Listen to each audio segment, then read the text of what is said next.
ਲਓ ਜੀ, ਇਹ ਘੋੜੀ ਤੁਹਾਨੂੰ ਦੱਸਿਆ ਸੀ ਨਾ ਕਿ ਸਾਨੂੰ ਮਿਲੀ ਏ।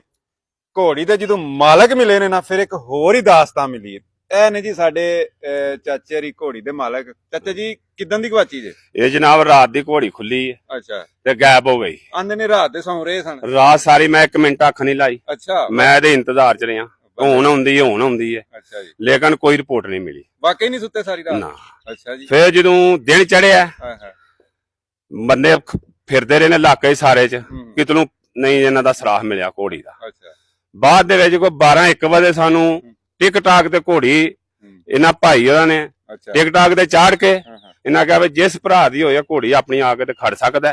ਇਹ ਇਹਨਾਂ ਦਾ ਡੇਰਾ ਹੈ, ਸ਼ੇਰਾਂ ਵਾਲਾ ਡੇਰਾ, ਲੱਦੜ ਸ਼ਰੀਫ ਮਸ਼ਹੂਰ ਹੈ। ਮਿਹਰਬਾਨੀ ਇਹਨਾਂ ਦੀ ਜਨਾਬ, ਬੜੀ ਬੜੀ। ਵਿਛੜੀ ਔਲਾਦ ਮਿਲੀ ਏ, ਇੰਨਾ ਖੁਸ਼ ਹੋਏ ਨੇ, ਯਕੀਨ ਕਰੋ।